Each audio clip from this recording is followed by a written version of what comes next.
Hello, everyone, and welcome to week one of a brand new free short course from IT Masters and Charles Sturt University called Introduction to CompTIA SecAI Plus, which is CompTIA's brand new course that aims to bring together the concepts between Security Plus and how AI is affecting it.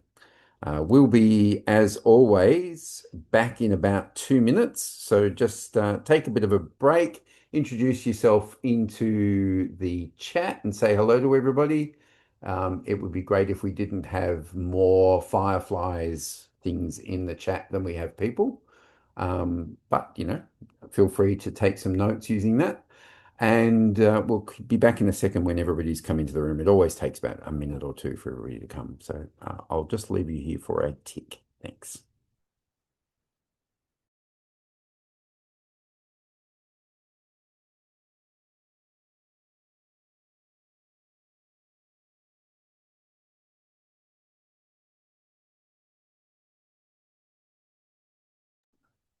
Okie doke. It looks like just about everybody is here now, and we shall kick off in a sec.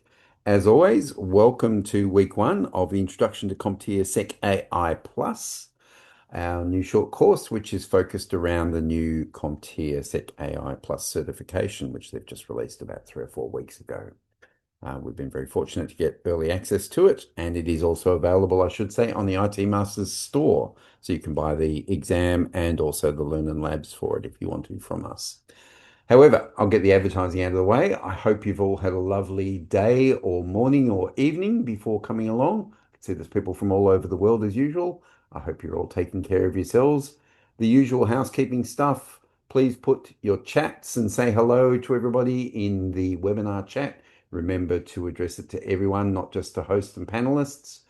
If you've got questions for George as we go along, please put them in the Q&A section and we will endeavour to answer as many as we can, if not all of them. We often get through all of them, but sometimes we only get through about half.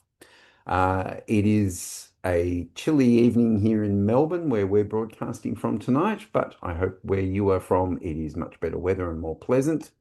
And whether it's Sierra Leone, Canberra, Bahrain, or wherever it's going to be. So I think we'll just kick it off, and I'd like to introduce our mentor, George Thomas, who is the absolute expert on this. How are you, George, this evening? Thanks, Shane. I appreciate you calling me an expert on this. Um, sorry, I just turned my camera on there. Um, yeah, look, it's a as you pointed out, it's a very new course. I believe it's just ticked on 2 months from its initial release date. So yeah, a lot of I guess not many people have gone through and done the certification yet, but it looks like a pretty exciting one, especially given the current, I guess, world and climate we live in, from the adoption of AI. And, initially, I think I always say to people when we talk about AI that, the horse is well and truly bolted and a thinker. And I say that because, security seems to have been a bit of an afterthought in many cases. So it's really good that CompTIA have, sort of released a certification that really addresses that. So, enough about that. I will.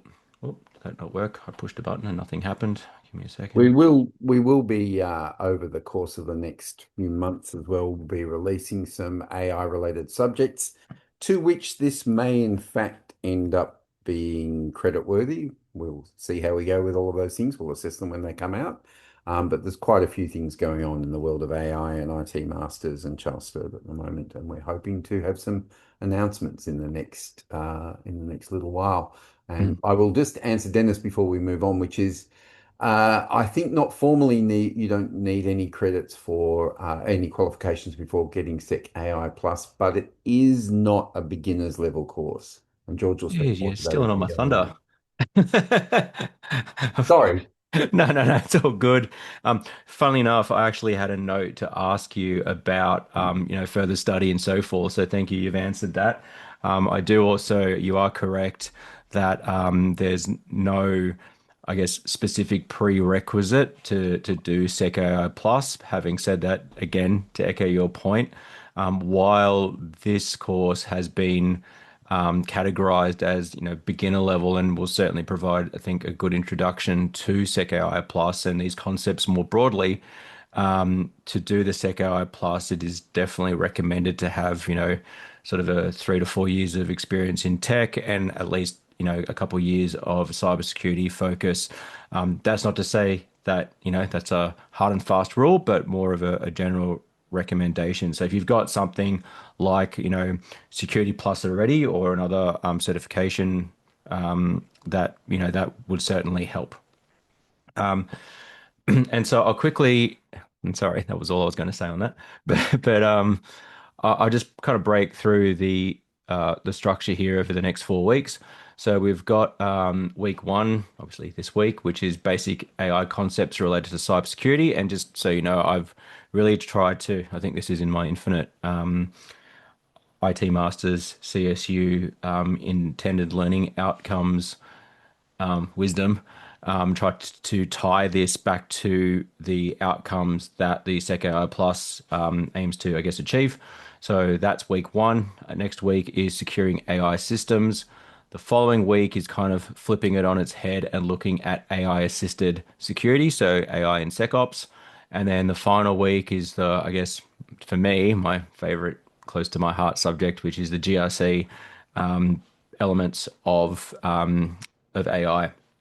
So to that point, this is where I had my little slide before. Basically, if we do a quick intro, because for anyone that's not familiar with CompTIA and SecAI Plus, I mean, CompTIA are vendor neutral. I think that's probably important as well. Um, this is their first certification in, I think you mentioned, Shane, the expansion series, which is really that new line of certifications. I think the exam, maybe I think it's only 60 odd questions, so it's not huge. I know when I did another particular exam, I won't name them, but it was like 250, so 60 sounds pretty nice. And yeah, this is really about focusing on expertise in the area and on these kind of emerging technologies like AI.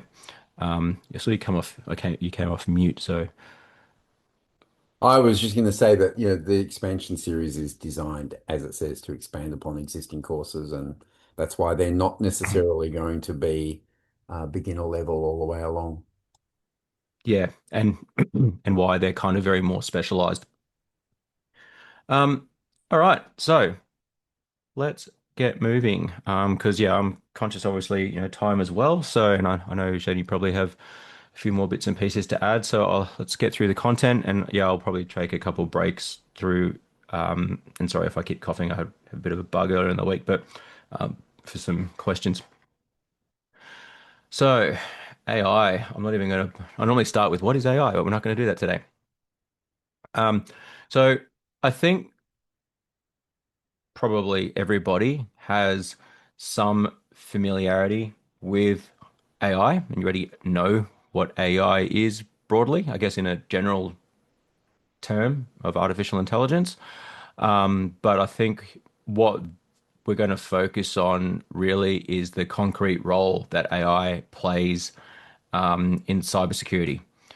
And so, what we're starting to see now, across the board is really that security teams and security vendors and technology providers are increasingly, I guess, adopting and being surrounded by AI within, whether that be within, the products or the use of and so forth. And I think I remember if I, kind of wind with the clock back, there was a lot of the old school kind of rule engines that used to be in place, and now more modern LLMs or large language models and generative tools are starting to, become at the forefront and starting to take over.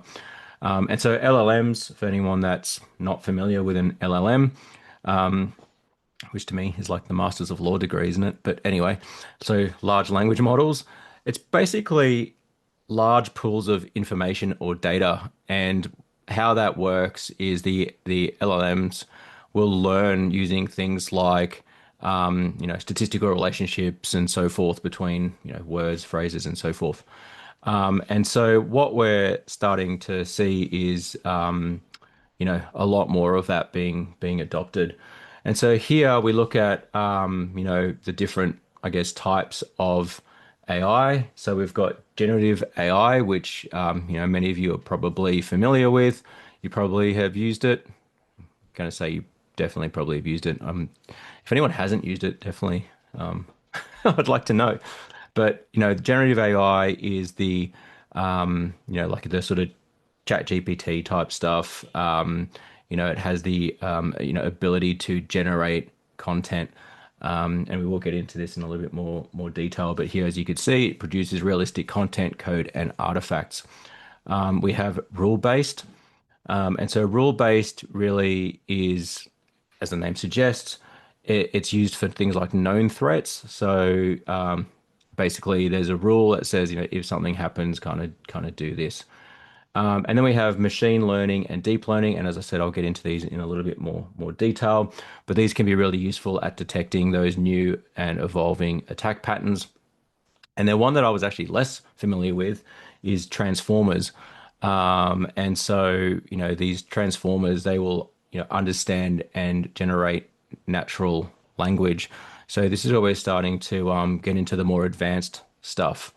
So I guess the question here is, when you look at these types of things, it's important, especially for the SecAI Plus exam, to be able to, and I use this term a lot too when I, run the subjects that I do, but compare and contrast the different AI types and, understand kind of how they can be applied in the real world.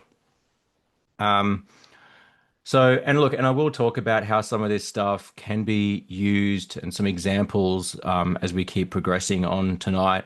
And I've started to see a lot of the use of AI for things like phishing emails and, generating scripts and so forth that, as I said, it's generating new content. And because it's doing that, it's making it more difficult to pick up these types of attacks. Having said that, on the flip side, it can also be used to simulate attacks, do stress testing, and things like that. So, plenty of opportunities there. Um, so, as I said, um, how does it transform cybersecurity? So, got a few bullets here, but basically, enhancing threat detection and analytics, supporting high volume tasks like log analysis and alert triage. True story. Before the days of AI as we know it, I was part of an engagement that had to go through and review 1 million seam log entries because and obviously I can't say where it was, but they just kind of let it go. And there was like 1 million alerts. And so the company ended up engaging consultants to go through and look through those alerts manually. As you can imagine, that was very costly and very expensive. Fast forward to today, and I think that would have been very, very different. AI thrives on data, and the more the merrier, really.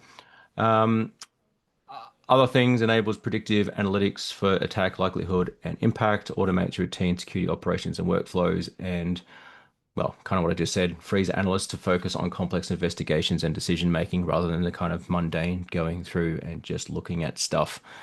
And look, I think it's probably fair to say that nowadays AI really isn't just a nice to have. It's got a place. Like it is embedded into modern SecOps.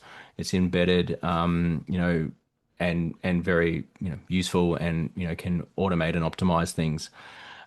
So some of the tools that you're probably familiar with that will leverage AI include things like, as I just kind of pointed out, SIEM. So for SIEM correlation, user behavior analysis, spam filters, any of the endpoint detection response, so the EDR stuff and those behavior analytics, all of that can now leverage AI. Um, I think the other thing, have a bit of a think about what sort of tasks, if you're part of a SOC, for example, or you have an interest in that, think about those things that are repetitive and noisy. like I said, like reviewing a million alerts. And how can this type of tool help with that? So on the flip side, what does occur is we end up with, yep, we've got all this optimization. We have all these, fancy AI tools that can now free up time and make things more efficient and probably even detect things that an analyst might actually miss because, it can be, you get fatigue. We talk about alert fatigue and things like that. Whereas AI doesn't get fatigued, like it's a machine. So, it's potentially going to catch something that someone may not. On the flip side, what that does do is that can create new vulnerabilities and new risk. So, and we will talk about and cover a lot of this stuff off. As I said, today is quite sort of basic in the introduction. But you've got inadequate AI governance and oversight of model behavior. Again, the governance risk compliance piece is, very close to my heart. There's potential issues around outputs, so flawed or biased algorithmic implementation and training data. So, if there's problems with outputs, then that's not going to be great, whether that be bias or whether that be, yeah, lost my train of thought. Kind of just improper information that's just wrong. There's also issues around mismanagement of sensitive training and inference data. Again, it's up to the quality of what goes in because it's going to learn based on that information that is put into the models. And then you've also got issues around access.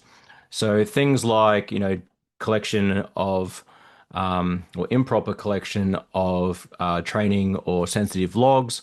If there's sensitive or confidential information in there, that could result in, potential leaks that could occur. There's also, I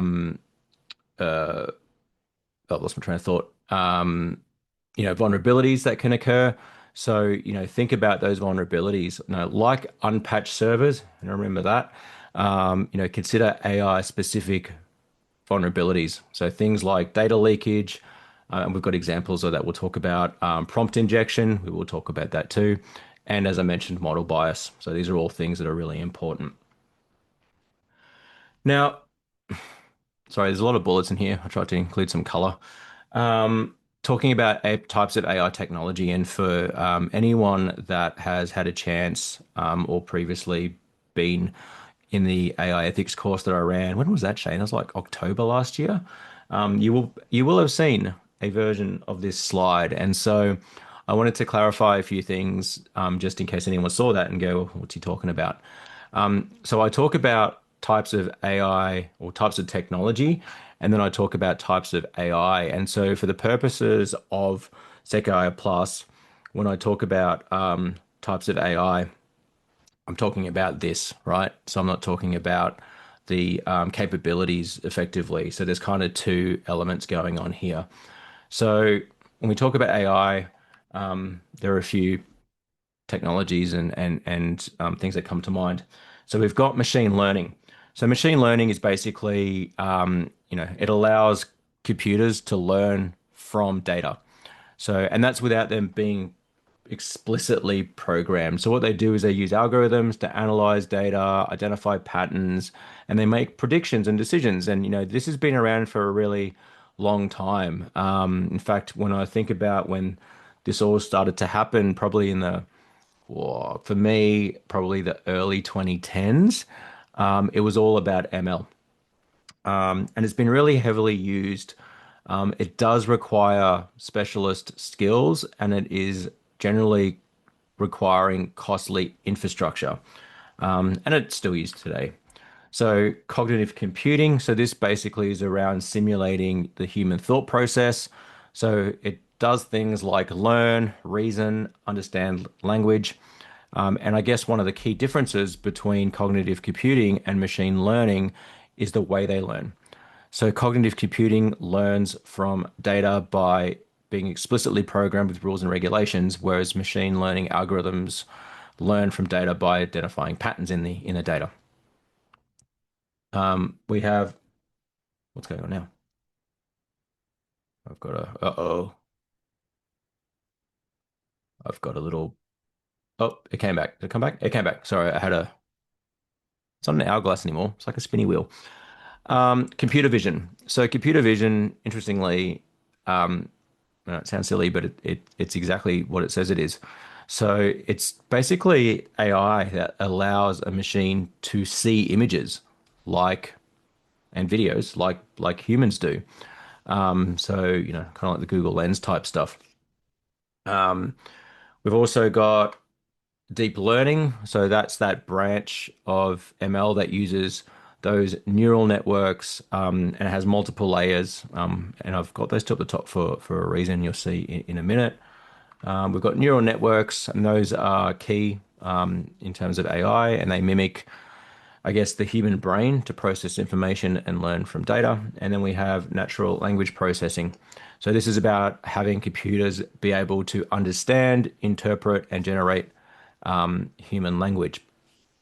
So what's different from this slide versus the one that was in the last, um, what's the word? The last present well, webinar was that we have Gen AI in here as well. And Gen AI was mentioned last time, but I didn't have it as a little bubble thing. So Gen AI uses machine learning and deep learning. So that's what's interesting there. So it uses both of those in order to generate new, content, artifacts, and so forth. Now, what I was talking about is what's going on is the capabilities. So when I talked about types last time, I talked about capabilities. This is not something that not that I've noticed, that you will need to know for SecAI Plus. This is kind of more not theoretical, but it is theoretical. But yeah, so if anyone that's been in the other AI course that I did mention these. I just thought I'd mention these for completeness, but just, you know, if you're studying for SecAI Plus, just disregard. Um, so, you know, this is around the capabilities of AI. We have narrow AI, general AI, and super AI. And as I said, you can look at them in the slide. I'm not going to go too long on these because it was just more as an explainer. You need to be more across the previous bits. So, what was I talking about? All right, let's get into a little bit more detail on the different types of AI models. So we have generative AI models. So as I mentioned, these create new text, images, audio, code, all those, when you go onto, whether you go onto socials or whatever, even a search engine now and stuff pops up and you're like, is this real? And it can't be real. There's no way that cat knows Kung Fu. That's Gen AI. Very entertaining though, but starting to be a little bit difficult sometimes. Okay, obviously for cats doing kung fu, that's probably fake, but sometimes it's really difficult to see whether something that's generated by AI is real or not, and that comes under Gen AI models. And so what these do is they learn from large data sets of existing examples. What they do not do is they do not just copy. They actually generate new content. They generate, as the name suggests, so they generate new content that is, I guess, determined or shaped by learned patterns. And Gen AI is I guess it's a technology agnostic language. And we will look at in a moment how this ties in to security scenarios. So, as it sort of says here, it is used across industry for content creation, automation. I mean, I'm starting to see things like advertising and so forth that are clearly, and usually there's little subtle cues and stuff, but it is very effective. Look, I'll be honest, I've used Gen AI for, IVR voice recording, just because I needed it quickly and it was easy. And it was very good. And it allows you to just change it and so forth. And it generates that content from a few voice samples. Obviously, that's a legitimate use. It can be misused again as well. So that could be used to copy somebody's voice and so forth. And we have certainly seen examples of that happen. So if we look at some of the offensive and defensive uses, so Gen AI has been, and I've seen many examples of where it has been used to create realistic phishing campaigns because the fact that it learns and understands to, well, as a computer can, it has the ability to adapt to, tone and various other elements that can make something very realistic and very convincing. It can also do things like write malware with unique signatures. And so that means that any signature-based malware detection platform is going to be very useless against something that is effectively novel. It can generate polymorphic code to evade detection. It can, do creation of deceptive content. As I mentioned, it can be hard to determine whether something is real or not. And we have certainly seen various use cases of that. So, I think it was 2024. There was a multinational firm in Hong Kong, and you may be familiar with this, where a finance person in there was tricked into transferring 25 million US dollars to a scammer. Now, how did that happen? Basically, the scammer used deepfake technology. I mean, this comes under, AI, used deepfake technology, and they posed as the company's CFO. And that can be done with something as simple as an image. Again, there's been some guidance and have a think about this. How would one potentially help prevent something like that happening? How would you prevent, someone from deep faking an executive looking like it's them? And by the way, I'm not going to give you the answer. You can have a think about that and maybe put it in the chat. But, how could you do that so that something like this doesn't happen? Because it's very easy to do. In fact, I created, for one of my clients, I created a training video where I deep faked their CEO. And it was part of an awareness training thing. I didn't try and scam anybody or anything. I literally just went blah, blah, blah, blah. And I kept my voice the same. So I was like, hey, that doesn't sound like that guy. But it kind of really raised the awareness that, wow, this was pretty easy. And to be honest, the guy looked nothing like me. He was very white and very bald. Not quite there yet, but yeah, but it looked real. Didn't sound real though. But that, again, I could have easily done that. And so, as I said, that's, offensive use cases. It can also be used for things like defensive use cases. You can use that to create phishing templates for awareness campaigns or stress test email gateways. There are lots of ways that this can be used for defensive applications as well. Cool. Um, I'll keep moving. Right. So looking at some of the risks around Gen AI, again, we've got poor management. So poor management is talking about things like management of the data and the training data that gets put into the models. So if you're using bad data or data that creates bias, again, we've seen examples of this. I did go through some examples in the previous webinar. I think there was an Amazon example and so forth as well. So one of their recruiting, I think it was them, one of their recruiting things. But creating biased data or misinformation is something that certainly happens. And certainly we see that now, and you'll see the disclaimer on the bottom of a lot of the public AI engines or even the ones that you subscribe to that will say, basically validate what's being output because it can make mistakes. And that is absolutely true. We're also seeing things like inadequate security, which then results in the ability for threat actors to get access to sensitive information or unauthorized access. And we also have things like hallucinations that occur as well, and I've certainly seen hallucinations. It's funny again. I was reviewing some stuff for an organization, and they put together and I do a lot in the standard space, as in ISO standards. And I was looking at some documentation that they'd sent me, and I said, "You do realize that what's happened here is I can tell you've used AI, but also it's muddled things up. It's actually we're talking about a standard that's current and it's kind of mishmash stuff from like several old standards together. So this is actually wrong and it's been updated. So again, it highlights the importance of, the quality of the data that's going in, the correctness and accuracy of it. Otherwise, you're going to get, garbage on the way out. Talking about the inadequate security, again, another example was the Samsung thing that happened a couple of years ago, and so there was a data breach that occurred there. I think employees. I think it was ChatGPT. Employees had put some confidential information into the public LLM, which then obviously it will take and use it to learn and so forth.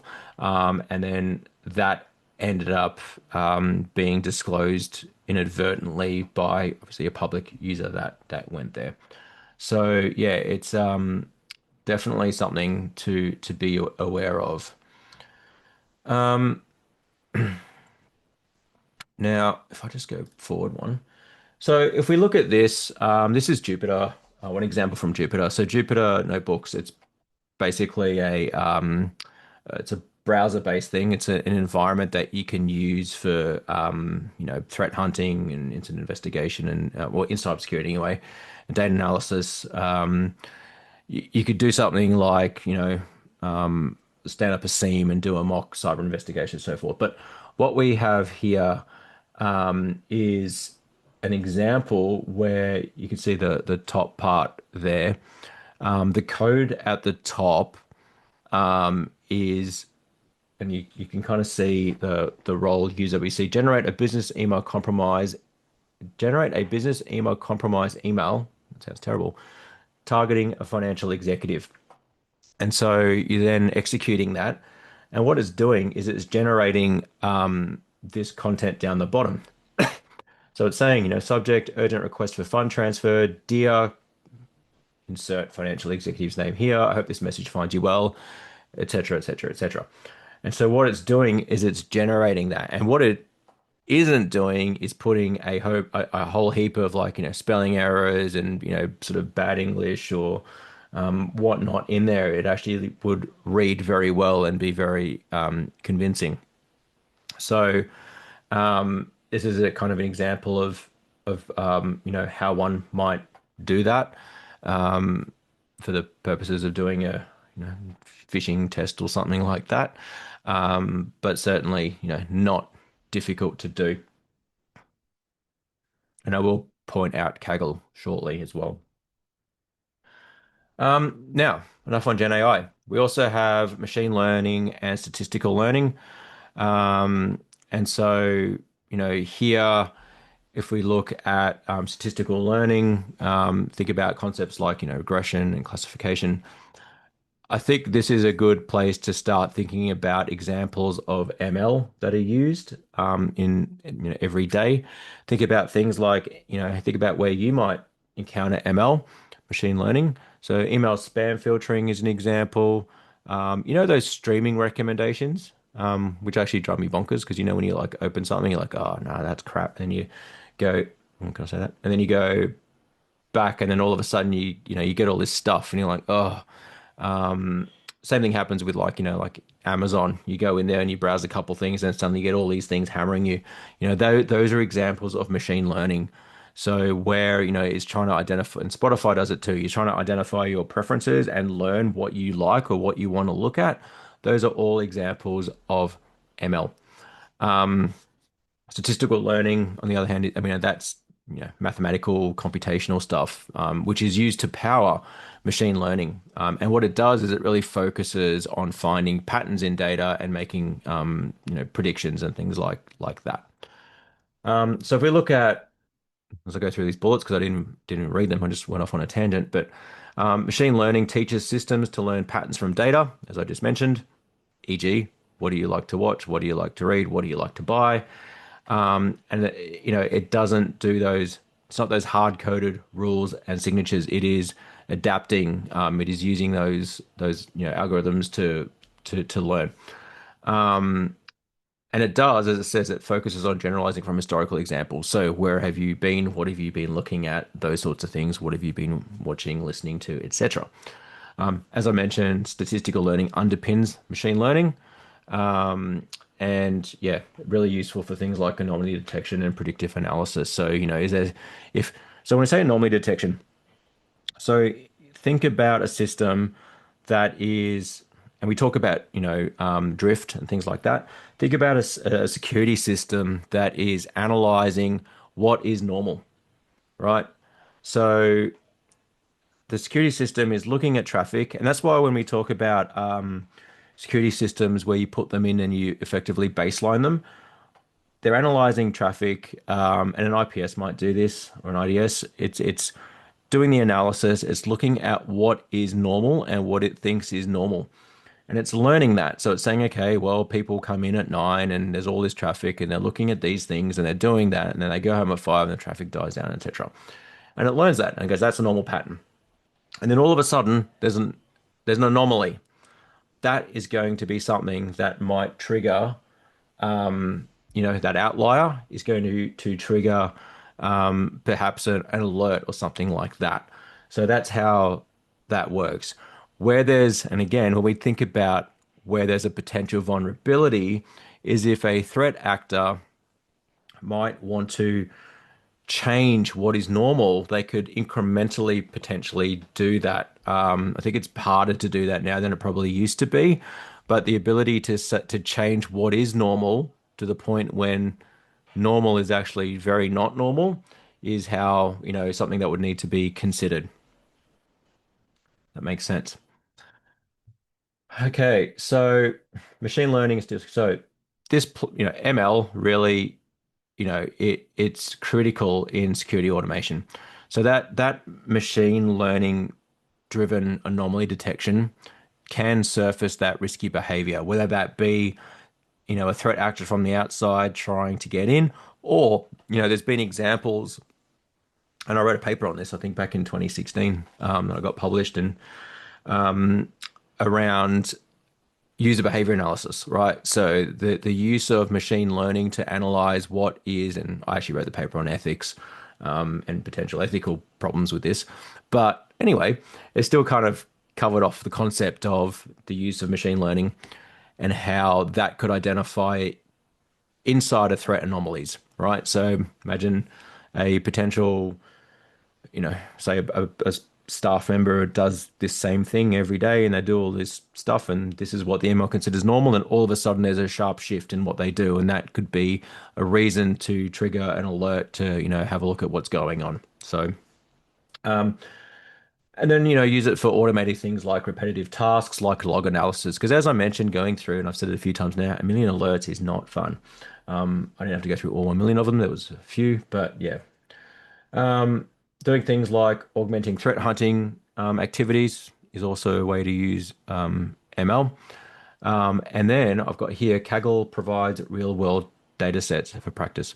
So Kaggle is basically online, it's like a notebook. You can train models using data sets. You can, download data sets from within Kaggle and so forth. And you can run experiments. There's competitions and that sort of stuff as well. I'm not going to go through it, but definitely check it out. There's plenty of documentation, YouTube videos, and so forth on using Kaggle for practicing with that.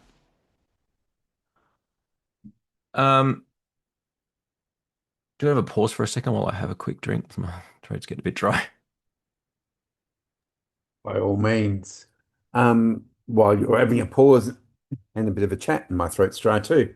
Um, just, we're interested in hearing what people think about the SecAI Plus um, certification. And as you may or may not know, we offer a 15% discount to all IT masters postgraduate students, and this is only available to people who are based in Australia.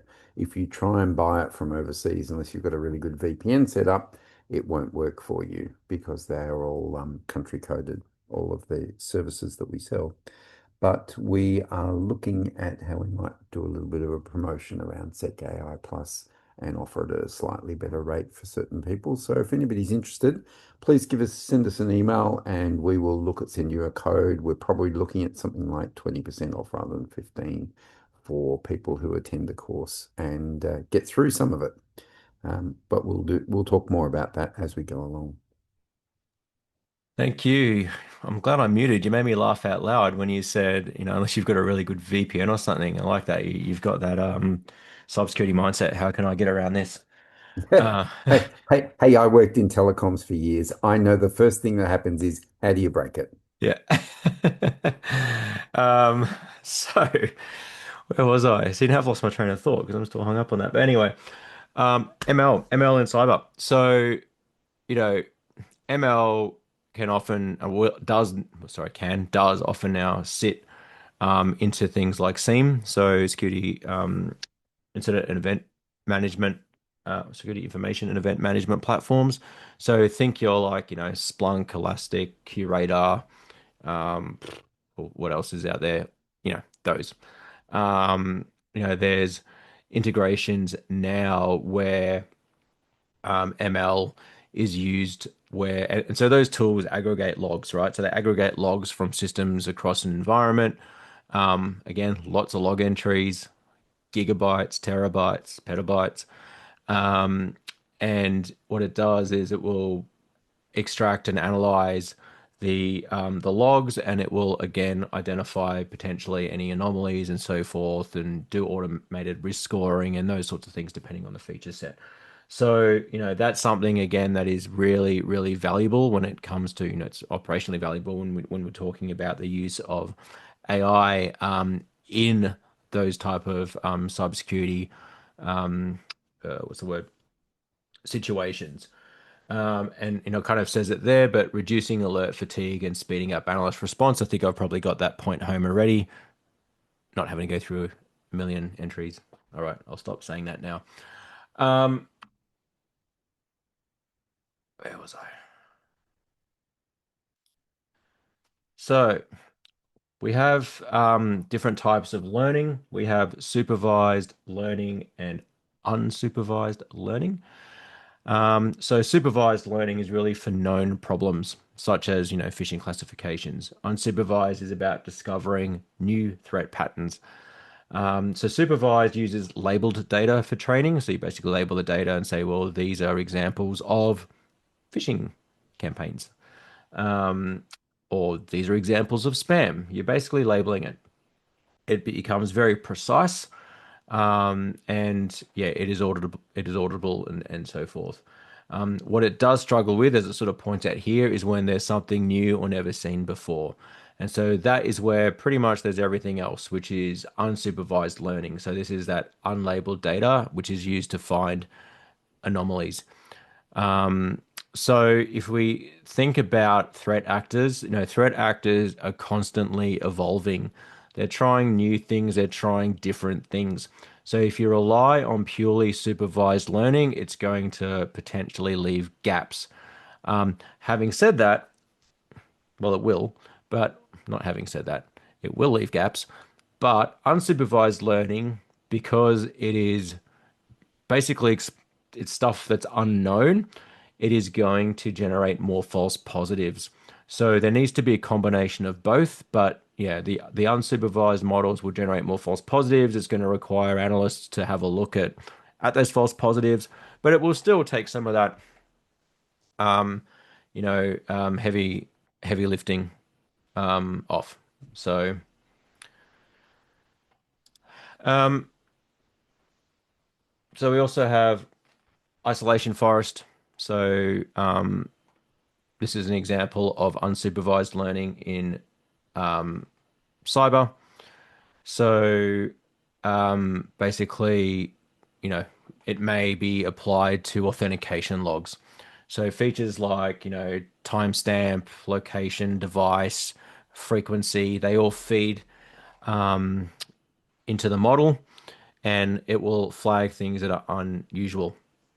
The hardest part is usually, you know, preparing the data pipeline. So, that's probably one of the harder things to do. It requires a lot of like, cleanup and so forth and validation because you need that information to be clean when it goes in.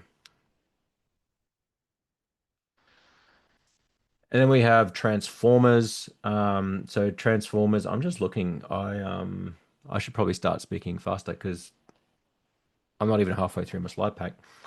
Uh, so transformers are neural network architectures for sequence data. So basically, the model looks back over a sequence to decide what elements matter most. And so that's why they're effective at understanding, long, I guess, things like incident reports. So what a transformer will do, because it says it's that sort of neural network type architecture, is it you feed an incident response report, it will look back over it, and then it will, kind of, I guess, learn from that. And you'll see, as it says here, many LLMs and security focused language models, that the foundation is transformers, not like Optimus Prime, whatever it is. But um, so if we look at some, real world examples here, you know, extracting IP addresses, domains, malware from threat reports might be an example. Um, you know, assessing whether an email sounds like a spoofed executive, that could be another one as well. So if you say detect phishing by evaluating email language and structure, so yeah, assessing whether an email sounds like a spoofed executive would certainly be an example of that, and something a transformer could do. What else do we have? Classify alerts and tickets based on context and intent. So, an unusual sequence of actions. So, for example, things like impossible travel. So, impossible travel is where you log in one location and then you log in another location. And unless you are able to teleport, that is not possible. So, if I'm sitting here in Melbourne and then in an hour I log in from London, that sounds pretty impossible. So that would be an example where something that could be flagged. Mass file downloads that are out of the ordinary. Those are sorts of things that could potentially be flagged using this model. So the goal is really the ability to, well, transformers really, I guess, convert those sort of more complex sequences into something that could be actionable that a SOC could then, you know, deal with. Um, so deep learning. So basically, this is about automating, complex patterns directly from raw data. So that could be images, text, other unstructured inputs. So unstructured basically just being, you know, stuff, opposed to structured tables of data. And again, it does that by learning. It doesn't need, engineering to develop a feature. So it says, manual, reduce the reliance on manual feature engineering. So it doesn't do any of that, but it learns from that information. So some of the benefits of deep learning, analyzing large log endpoint and network data sets. So what this means, again, as I mentioned before, like it's not ideal to be going through gigabytes, terabytes of information, where something like this will excel at doing that. One example is you could put it over a very large data set and it might see some unusual but valid looking traffic patterns, and it can correlate that, and it can correlate that also across, hosts and time, depending on where the log sources are coming from. One thing to note is that it is not magic. It works because it can see many dimensions. So as I said, if you're feeding in logs from multiple systems and so forth, and you're running this over it, it has the ability to see all those things, which can be a lot more difficult if you're doing that manually.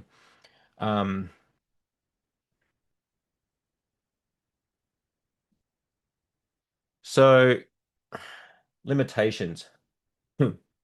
So it is built on frameworks such as TensorFlow and PyTorch, PyTorch being from like Python. There is obviously some knowledge that is required to do that. And again, there's some heavy data preparation. Having said that, depending on where you're getting your log source, like your data from, if you're getting it from, log files and so forth, that's going to probably speed things up. But yeah, I think real world projects will spend more time on preparation and tuning. So tuning is nothing that happens. So tuning is basically trying to reduce those false positives.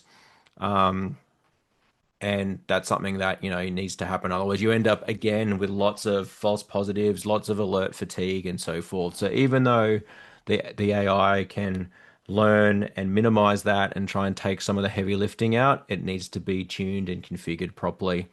And it needs to understand, what normal is versus what's not. And that will improve. So the longer that that it runs for, and the more data that it gets, the more it's going to learn what is not necessarily bad. Wish I could see what's coming up. So NLP, natural language processing, this is basically the front door for much of the unstructured information that comes through. So doing things like passing vendor advisories. So vendor advisories, when if you subscribe to like like a what's it called, CVSS, MITRE, cert, any of those things, user tickets as well, email reports, they could be passed through NLP. And so without NLP, a lot of the intelligence is locked inside that kind of human readable, what's the word, human readable format. Um, so NLP will basically turn that text into I guess, a format or a structure or signals that the AI tools can then use. So it is, as I said, it's that kind of way in. So you give it something that you and I can read, and NLP has the ability to, I guess, convert that into something that can be consumed. So if we look here, I'm kind of going to skip through it, but cluster and classify security alerts or tickets by topic or severity. I mean, it sounds pretty basic.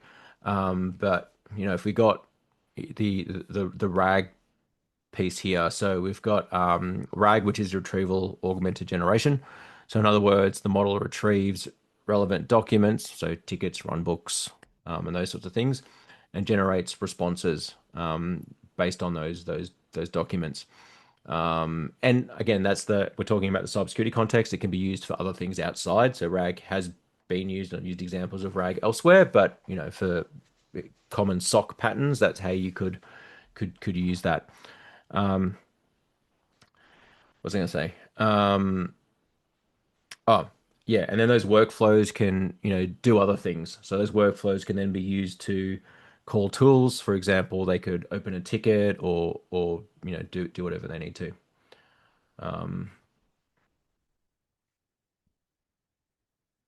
Sorry, throat's a bit funny. Natural language processing. So here we get into the LLMs. So LLMs, so the large language models that we talked about, they're really the big brains in the cloud. They have very serious infrastructure needs. They will excel at those complex open-ended tasks. But yeah, they are very heavy on resources. We talk about Nvidia and all those sorts of vendors at the time, and the GPUs, the graphic processing units, and those sorts of things. But basically, these can be used to generate all sorts of things. So they can summarize reports, draft playbooks. Those chat-based assistants are all can be used LMs. There's also I think issues and there's risks around attackers that use LLMs to create again better phishing campaigns. That's another example of what they can do. But that misuse can be mitigated using things like system prompts and abuse filters and so forth. So they're not, and again, mitigation is really important. They're not optional, nice to have. They need to be considered when implementing LLMs. And we will very briefly start talking about some of the other security elements in there as well. We also have small language models. So if you contrast, SLMs with LLMs from infrastructure, they're lighter and faster than LLMs. and they're a good fit for things like, embedded security tools. So think about those next generation firewalls, those EDR agents, and so forth, where you have some considerations around latency and cost. That's where SLMs will come into play. So, something like real-time log classification or quick scoring of alerts would probably be better suited to an SLM, not an LLM. And think about, things that are small but fast and local. That's where, opposed to, well, I guess huge but remote and expensive, because LLMs are in the cloud. So, yeah, this is where, that local stuff, they will be considered SLMs. Obviously, they're not going to be able to consume as much data as an LLM, but they are going to be faster, and we'll get the job done depending on the use case. Um, and then finally, we have GANs, so generative adversarial networks. So just to kind of break that down, um, it's basically you know a generator discriminator game I guess in intuitive terms. So one model tries to forge documents and the other plays fraud detection.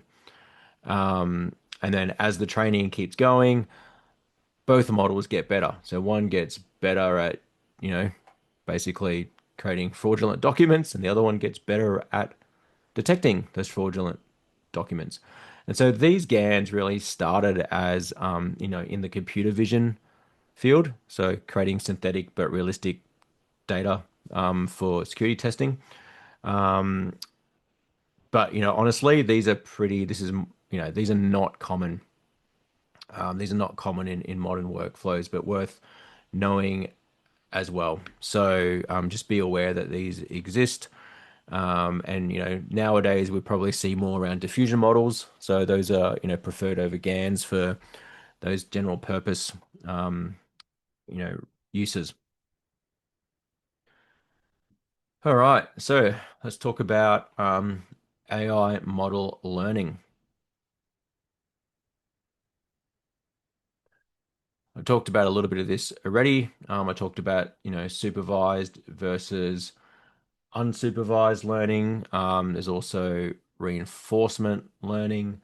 And then we also talked about labeled and unlabeled. So we have covered um, a bit of this already, so I'm not going to go over it again. But I guess to emphasize, we have these model training methods, so supervised, unsupervised, and then we have prompt engineering as well. So, and I will get into that in a little bit more detail, and as we get on to the next slide. So, AI model training is, it's a reality. This isn't theoretical. Um, and if we look at, that sort of, um, I guess, dual edge, what we've got is the same sort of central AI stack can become a high value target. So, for example, the AI tag can be used for whatever reason, but it is now also a target. So, if an attacker poisons or disables the model, everything that depends on that is now weakened. I'm just looking at so AI-driven security platforms ingest petabytes of telemetry. So in other words, and I talked about this a little bit with the SIEM stuff again, they're ingesting things like raw packets, there's a DNS endpoint, application logs, and so forth. And then they're using that to, detect and respond. And it says here, detection to response windows shrink from hours to minutes. So when you've got AI that's embedded into a technology or a defense platform or a detection platform, rather than, and we talk about, it's funny because as I said, I do a lot around cyber more broadly. We talk about things like dwell time. So dwell time, well, that's what Mandiant call it anyway. Dwell time is the amount of time that it takes from when a threat actor enters the environment to when they are identified. Now, to be fair, I think a lot of the time some of those threat actors will sit dormant within the environment. But having said that, a lot of the time, and especially historically, it's been days, even years before that has been detected. And a lot of the time that's because of potentially lack of visibility. So maybe, there are blind spots in a network or insufficient logging or insufficient looking at those particular logs.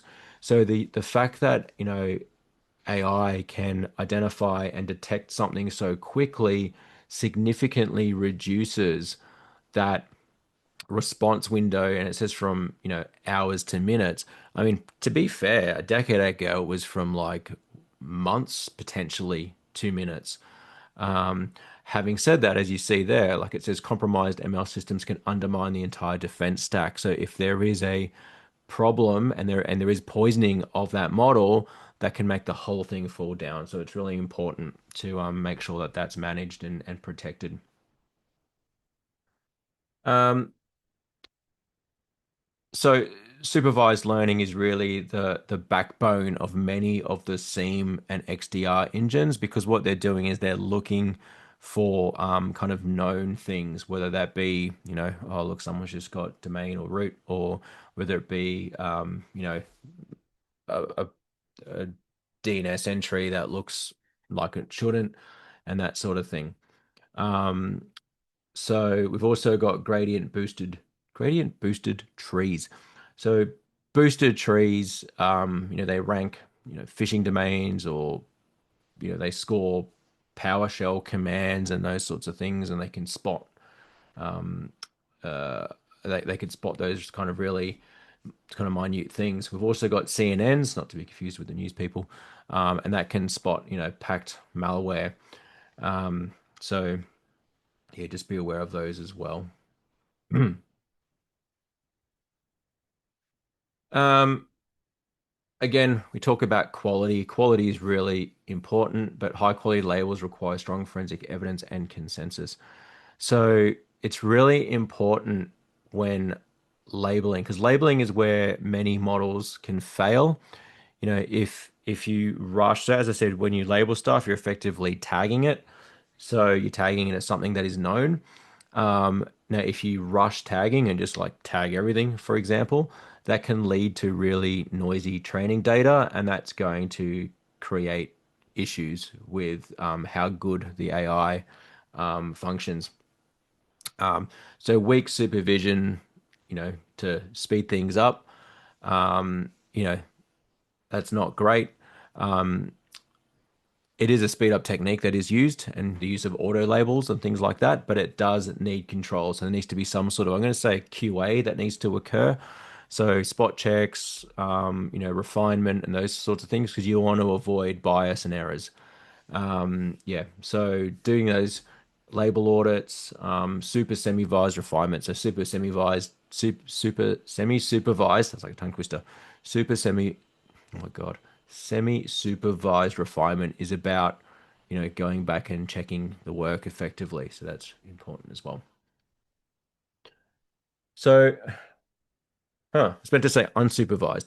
So unsupervised, on the other hand, is used when those, labels are missing or incomplete. And look, it's essential for early stage detection. So where there's been nothing that has been labeled yet, it's going to all be unsupervised. So what it's going to do is it's going to help discover things. So discovering, for example, strange login patterns in a new SaaS app, or spotting unusual admin commands in a fresh cloud environment would be an example of unsupervised learning. And then you're going to see that, and then you're going to tag it, and then from then on, those ones will be supervised. So once a analyst or someone confirms those anomalies, they record the feedback as label training data, and then it goes into supervised pipelines. And so from that point forward, so the initial part is unsupervised, then you identify, you confirm, you label, you now tag those as we confirm that these are this type of attack, and in the future accuracy of those detections is now improved. We also have reinforcement learning. So this is where the agent, so the agent makes those learning decisions through, I guess, trial and error, basically. So what it does is it will look at it, and it will review it, and it will get like it will basically get rewards. It'll get rewarded for that, hence reinforcement learning, like you give it a treat. Basically, as an example, like an agent watches data flows, it proposes an action, and then it gets scored based on whether it actually catches anything, whether a user complains, whether there's any like impact, so whether it increases latency or whatever. And so, that happens so this training happens on replayed or synthetic traffic inside labs because you don't want to be doing this in a production environment because you could cause all sorts of issues. Um, but yeah, that's what reinforcement learning is. Um, we also have, oh, this is still reinforcement learning. So adaptive firewalls, email triage, deception, EDR containment are all examples of reinforcement learning. Um, Now, I think one thing to note here is the reward function, sort of a bit of a business trade-off. The agent doesn't solve the security and so we talk about the reward. The agent is not going to get rewarded if it just blocks everything. So as again, it's about, adapting and those sorts of things. So the idea is to balance the risk reduction with the user experience and the business impact. And so over time, those policies get refined based on learning from new incidents. And and it shifts that defense from, kind of see an alert to, you know, decide and make a decision to act upon what it discovers. All right, we have federated learning. I think we all probably may not know necessarily what this is called, but use it a lot. So federated learning is a model that is sent connected to client devices, PCs, phones, IoT. And it trains the model locally on its own data. Does anyone have any idea where you might see this? Have you used it? I certainly have. I used it today. Um, I realize I'm not very interactive here. So, voice assistants are a really good example. Yeah, I see there's a few things popping up in the chat. Yep. So, Meta AI, Siri, Alexa. Oh, look at that. My phone just lit up. Nothing, Siri. Um, oh, you want to hear that? These are all examples of federated learning, evidently. I, still has some improvements. I was using Meta AI and constantly telling it to read things out in metric because it kept giving them to me in imperial. It's not learning well. I have to ask every time. But yeah, basically it's based on what your local data is. The raw data stays on the device, and that is iterative. So it keeps repeating that process until accuracy is received. As I said, I've been telling Meta AI to read my stats to me in metric for like about 5 days, and it still hasn't learned. It does read them back to me after that, but only not in the first instance.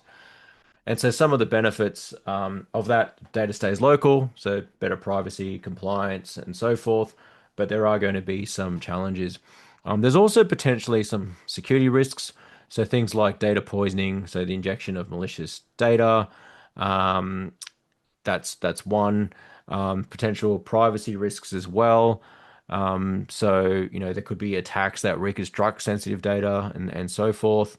There's definitely some things to consider there when it comes to federated learning. We also have prompt engineering. So prompt engineering basically is what is it? It's about designing and refining prompts or inputs to get a better, more accurate, or more useful output. And what's interesting here is and we think about, and for anyone again, if you used AI, you will have done some element of prompt engineering. And for example, it's about how to communicate effectively with AI. So being clear and specific is a good way to do that instead of being vague. So, for example, write about dogs. That's very vague. Opposed to write a 250 word interesting story about sausage dogs for, I don't know, children aged 8 to 10. That's much better. Now, That all makes kind of sense, right? But there's also ways that this can be misused. So the most common attack is basically to hide malicious instructions inside content. And when I say within content, I mean like emails, websites, documents. And the idea here is that those malicious instructions are then read by the AI. Because the AI, remember, it's just reading like the text that's on there. And so if they're hidden in there, you might not be able to easily see them, but the AI can. And so if a web page contains hidden text, then to tell it to go do something, then that's potentially going to be used in a malicious way. So this is where prompt engineering needs to have defenses applied, and there are ways to do that. So there's a what do you call it? A library for Python called Pydantic that does, I guess, the validation of that environment or of those prompts to help prevent that. It's kind of similar, I think, to like SQL injection sort of thing, where you're kind of importing something that's, or any type of injection, sorry, where you're kind of importing something and then leveraging the tech to effectively, do something that it's not designed to do. Yeah, no, that just sounds like hacking 101. So yeah, I definitely take a look at that and make sure that that those the AI is resistant to those types of things. I feel like we're almost there. Okay, so just like as I mentioned, web vulnerabilities. We've got web vulnerabilities that have been around for years. So as I said, unsanitized SQL queries. They're just like unsanitized prompts, so they can force data to be leaked or disclosed or all sorts of things that are going on. Policy filters, they're that kind of first line of defense. And also, putting in some guardrails as well as that defense to, to do inspections. I think I do talk about, where is it? It's here somewhere, but there's also this concept of watermarking. So watermarking, which to me kind of sounds like the old school image watermarking for copyright, but what it basically does is it embeds a watermark in the responses so that downstream systems like Steam dashboards and so forth can look for that watermark to confirm. It's kind of like signing to confirm that that the data is from a authorized model. I think Google have a product or have a solution called SynthID, but that's another way to help secure the models. Um, so the other thing to look at is guardrail proxies. So guardrail proxies or AI gateways, they're basically a layer that's positioned between the application and the LLM. There are providers out there like Cloudflare, F5, Zscaler that do that. Very similar to, for anyone that's, again, kind of looked at, the web security space, think about WAFs, so web application firewalls or reverse proxies. Again, if you think about those particular vendors, they all have WAF solutions, interestingly. But basically, it does pretty much the same thing, but in the context of AI. So this gateway sits between, as I said, the LLM um, and the application, and it does things like enforce policies and log decisions and so forth. And then it will also alert security teams when there's been potential attempts. So that's really important. The other thing that's really important, and I always say this about everything, is audit trails and logging. So it's really difficult to reconstruct or validate compliance when there's no audit trails for anything. So it's really important to make sure that those are generated and that those particular audit trails are protected from any sort of destruction or alteration. Cool. I think that was it. Already. Yeah, already. Excellent. Okay, let's have a couple of questions. There aren't a lot of questions, but I would encourage people to bang their questions in the Q&A if you've got them now. Nice to hear.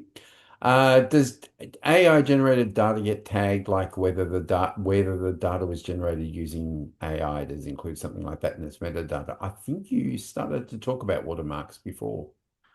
Um, so where are we? Where is that one? It's the first So question. look, as far as I know, not natively. And it's funny you say that because, like, I mentioned I was playing with Meta AI, and I bought some of those those Meta glasses, but I don't do the daily ones. I just have the sports ones. And there's certainly in those, and a little bit different, but there's certainly oh, no pun intended. There's certainly metadata that's in there because I know that when I uploaded the video footage from the run that I did, it was like it knew. It was like, oh, these are from Oakley, whatever.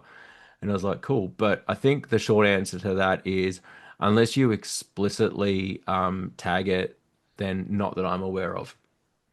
Um, that's why it's really difficult a lot of the time to determine whether something is real or not. There has been some, I think, not discussion, well, yeah, discussion about whether certain, Gen AI, for example, has embedded hidden characters and things like that in there, and that may be possible, but certainly I don't think that's a universal thing if it has happened. Yeah, I look at it really, and it comes up for us a lot. And everybody here who's an IT master student might have been sort of vaguely aware of this as well. It would be really nice if it was tagged because then it would show up in people's assignments, but it's not. No, And but what does happen is you can often tell because there are certain things that AI does that kind of make it really obvious. Um, I won't get into that too much, but certainly where there's like attributes that aren't metadata, but you look at it and go, yeah, AI did that. yeah, you can see absolutely in the way that things are phrased and things like that. However, Or having said emojis all that aren't that, embedded. that's not the point. So I think the short answer is no. Okay, what guarantees that our data is protected when using AI? I would say nothing. Sorry, still this cough thing. Look, yeah, no, the short answer is there's there's no guarantee. There's no guarantee with anything within cyber. I mean, there are certainly going to be elements of protection. Like if you're running your own, for example, if you're running your own AI, like you've got your own, I'll use the word air gapped, but and there's been consulting firms that, big ones that have done that. They've got their own instances of, LLMs and so forth that they're running completely isolated from the public models. That's going to obviously increase the security. Certainly, public AI is going to be, yeah, that's probably a bit of a free for all, as demonstrated with some of the other incidents that have occurred.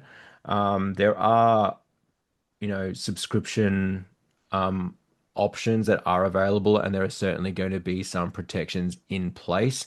And that's going to come down to, kind of reading the fine print to kind of put it bluntly, how are we, protecting your data? Who is it shared with? Is it used to train models and public models that are shared with us and those sorts of things? So there's a bit of an element of due diligence, I think, that needs to be kind of looked at. But if you're talking about just going onto ChatGPT.com's public thing and just using that, I'm going to say very little. But yeah, depending on what the use cases are, and there are ways to make your or to have your data more protected than others.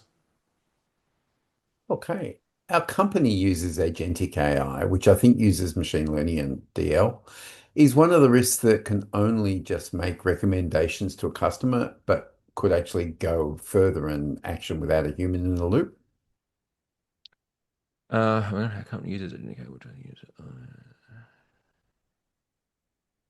That is potentially a risk given the way that agentic AI works. Like it's meant to be that kind of next thing, right? Where it's starting to make its own decisions and behave as if it were a person sort of thing. So I think that is probably a risk that would need to be considered as something that may happen. Certainly we've seen, I think, examples of that in the past, even pre-agentic AI. So I think I would definitely put that down as something to look further into. I think also I saw something today that suggested that for the 150 million coders out there, there might end up being upwards of 2 or 3 billion AI agents doing coding within a year or two. Yeah, I tell you what, I'm digressing a little bit, but I was, as you well, I mentioned to you earlier, I was away for the weekend, and I just happened where I was. I just happened to catch up with a potential client who does do development work, and that's pretty much the way things are going. And it was funny because when it was funny, I was skeptical that the capability was there. And he kind of said, "Oh, look at this," and I was like, "Hmm." So I came home on Monday and I went and tried it, and I was like, "Okay, then." Yeah, that worked a lot better than I thought it did. And basically, it had the skill set of a, decent developer. And it honestly, it was something that would have probably taken me an hour. It took 3 minutes and 53 seconds. I thought, wow, that's pretty full on. So, yeah, you know, there's definitely that's something that could happen. Absolutely. Michael's asking what is CM and EDR and APIs? I think that seems to be a fairly So early. Seam is, and so these aren't specific AI terms, more so that these are technologies or solutions or platforms, whatever you want to call them, that leverage AI or, yeah, they leverage AI to enhance their capabilities. So Seam, whoopsie, that's not what I was trying to scroll back up to the question. Oh, it's because it's gone. Um, SIEM is security information and event monitoring. It's basically a system that aggregates, that's what I was looking for, aggregates and analyzes it's log information and other data from things like network devices and directory systems and so forth across let's say an enterprise or institution. And what it does is it brings all that data together and then runs analysis over it. So if you think about your like, as I said, your like Splunks and your logarithms and whatever, QRadars and all that sort of stuff, those are examples of SIEM. And what it does is once it does that, it can then detect when there's a potential, say, security issue and alert your SOC. So it's kind of like that dashboard of things that are going on within the environment, but from a consolidation of various data sources. EDR is endpoint detection and response. So basically, what it does is it sits on, there's often agents that are installed locally on endpoints within, again, an enterprise, and they monitor kind of what's going on the endpoint. And if they detect something like wonky, for example, let's say some random PowerShell script started doing some things that it probably shouldn't be doing, and again with the use of AI, it's probably like, whoa, that's not normal. It can then take some sort of action to try and contain that threat. So that's EDR. Think about again something like a Carbon Black or CrowdStrike or whatever. Those are the sorts of things that would go into EDR bucket. And what was the other one? Oh, APIs. I mean, APIs are application programming interfaces. They're basically kind of endpoints for that developers use or applications connect to sort of tap into to tap into other platforms. So if we can't remember who had that breach, someone big. I think there was like a exposed API, so an exposed endpoint that was connected to, was it a CRM? And then a threat actor was able to connect to that, which then gave them basically a direct connection into the sort of data set. So if you think about like you've got your front end web application, for example, and then you've got your APIs that can be tapped into. Often APIs are used to integrate systems together as well. So I will often tap into APIs of like third party vendors to, you know, gain access to features in their platform or, whether it be create appointments or send text messages or whatnot. Hope that helps. Duct tape for badging things together. It's kind of Uh, like hoses. It's like connecting like yeah. connecting hoses together. Yeah. What would be the minimum TOPs you would run on your to have your own AI models at home? Would you run in Azure or on personal hardware? I would probably not run it on personal hardware. It's funny you say that because this person that I spoke to the other day was running them um, at his like house. So yeah, I've never, but I just don't want to spend the money and the power on trying to do these things in my house. So I tend to run them yeah on I use Azure. So I um, wonder if they would run foul of the power companies who are always looking for excessive power usage, mainly for people who are growing dope in their houses, and that's well, one of the this signs. guy has a lot of solar. He doesn't grow dope. He just has a lot of solar power.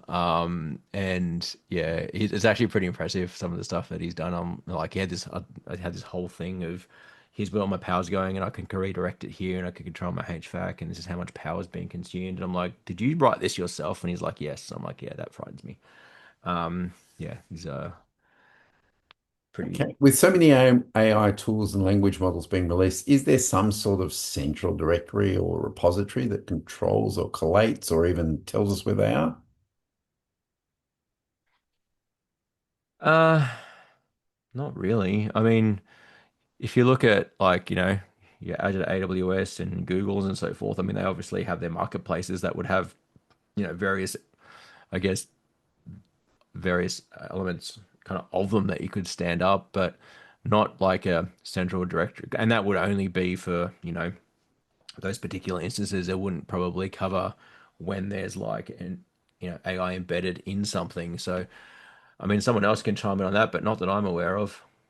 Somebody in the chat said both Hugging Face and Olama There have you go. got big lists.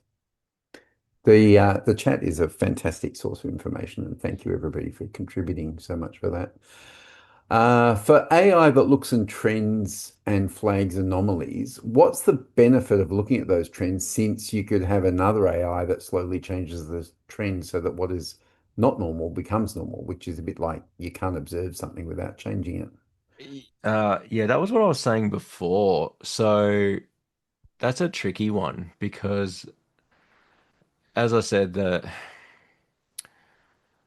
when the baseline is shifted, we should talk about drift, right? So when you use AI to and you train it to say this is normal, you're always going to have that risk that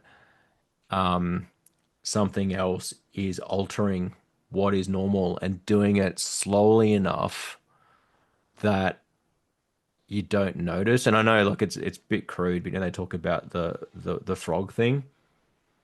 It's a bit like the frog thing with the The frog and boiling frog. that thing. It's a bit like that. You know how where it's like, well, it's changing, but the frog doesn't notice because it's just getting a little bit warmer, a little bit warmer, a little bit warmer, and then suddenly, oh, it's like that.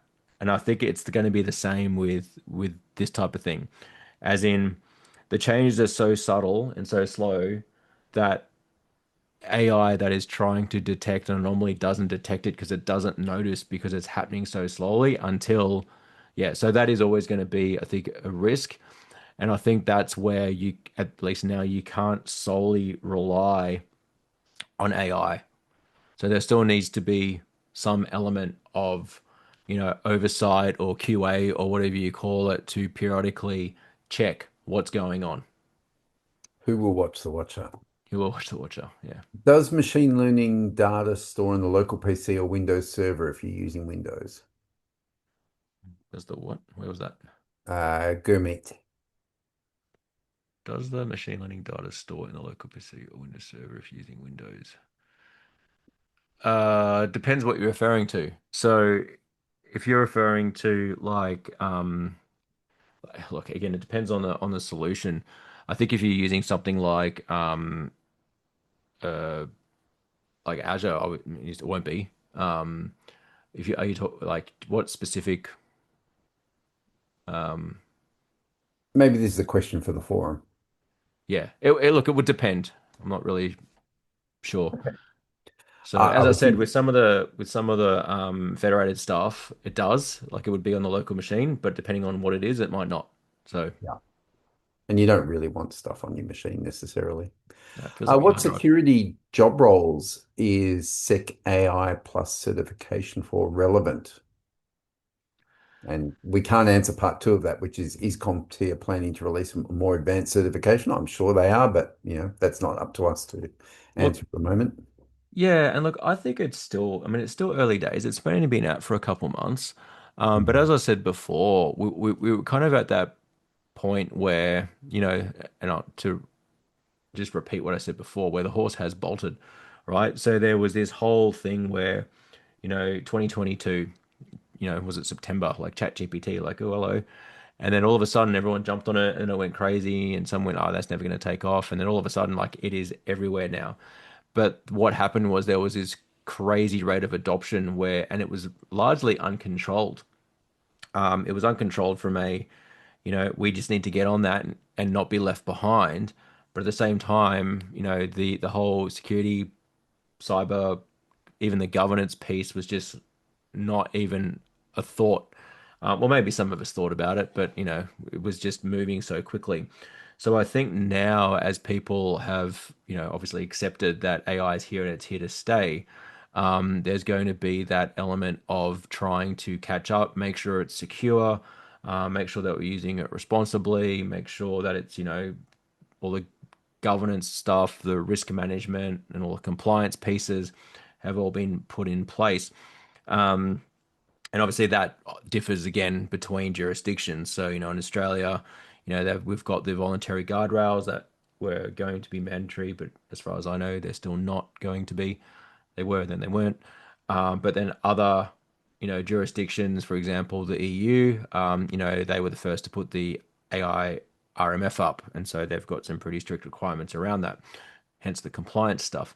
So I think that given this is probably, one of the, and one of the more quote technical. This is the other thing. This is probably one of the more technical certifications that I've come across from an AI perspective. I mean, there are others out there, but they tend to be kind of more, either legal or kind of,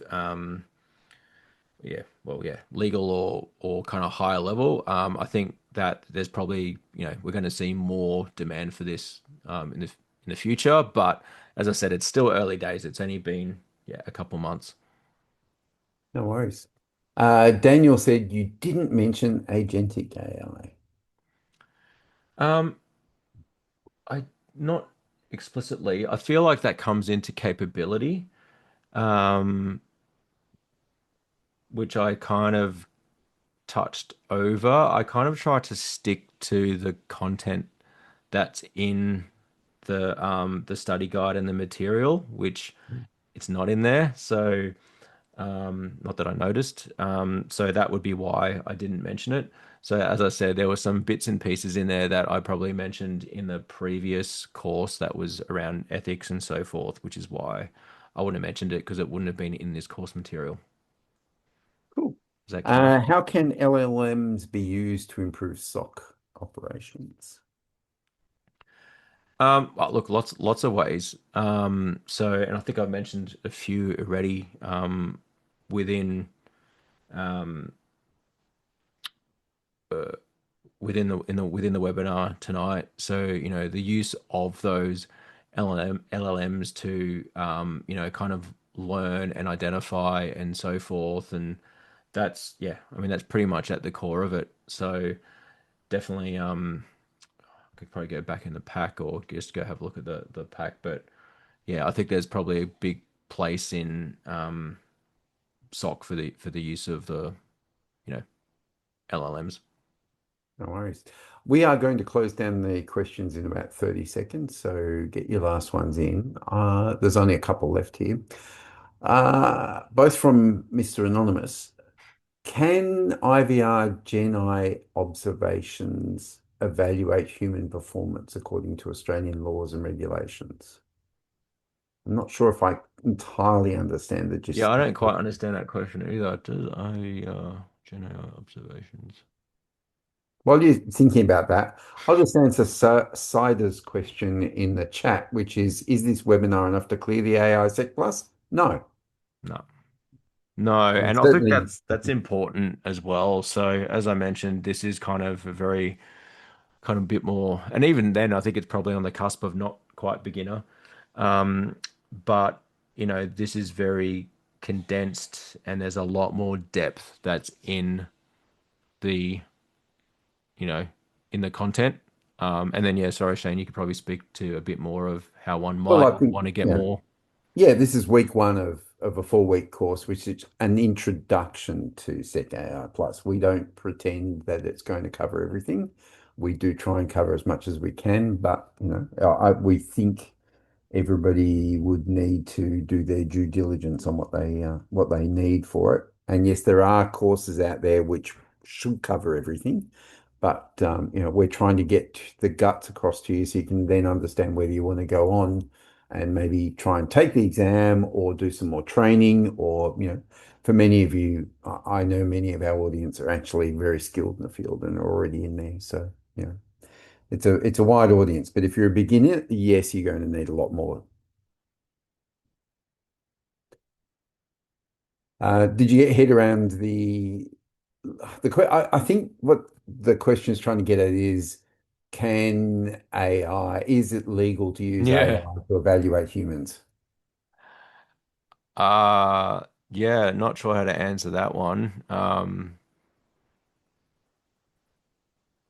It would be an interesting legal question, I think, to Yeah, I think come up. that's probably one for a lawyer. Yeah, I we might leave that one for another mean, time. it already sounds a bit questionable, so yeah. Yeah. I don't get why threat actors could shift the normal pattern recognition of an ML slowly. Why would you train the AI on real-time input data and not sanitized, I think, data in the lab?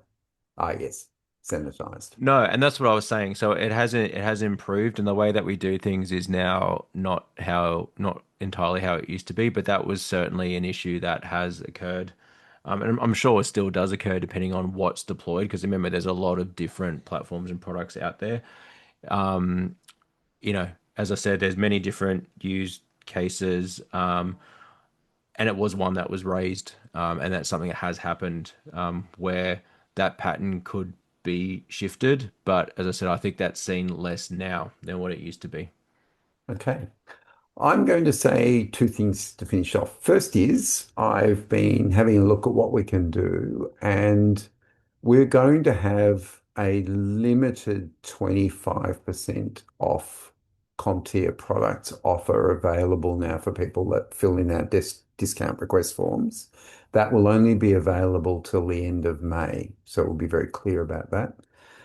For anybody that's actually in one of our courses, wants to buy one of the CompTIA products at the moment, we think it's nice to get stuff out there. And for us, it's really good because it does fit in with anybody that studies with us in the long term. There are credits usually available for people that do our courses. Like, I think we're one of the biggest people providing Sec AI, not Sec AI, Security Plus exam vouchers in Australia last year. We did quite a few of those, and that's because the people that do our courses are interested in that stuff. So if you're interested in getting something from CompTIA and getting a reasonably good price on it at the moment, then you've got about 6 weeks to get your requests and orders in. Having said that, that's the end of the advertising for the moment. I'm going to leave you with this, not as a question to answer, but as a thought, because I'm assuming these are things that we might address along the way. And thank you, everybody, for coming along. Do we have any predictions for where cybersec for AI is going in the future, and what will be the biggest upcoming development in AI? And I think, they're thoughts to leave us with rather than questions to answer.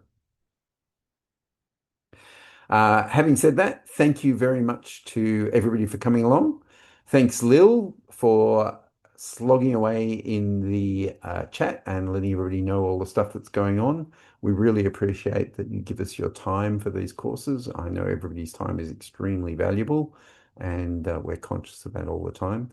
And huge thank you to you, George, as well, for everything. It's been fantastic, as always. Thank you so much. See you next week. See you next week, everybody. Thanks for coming along and good night. Good night.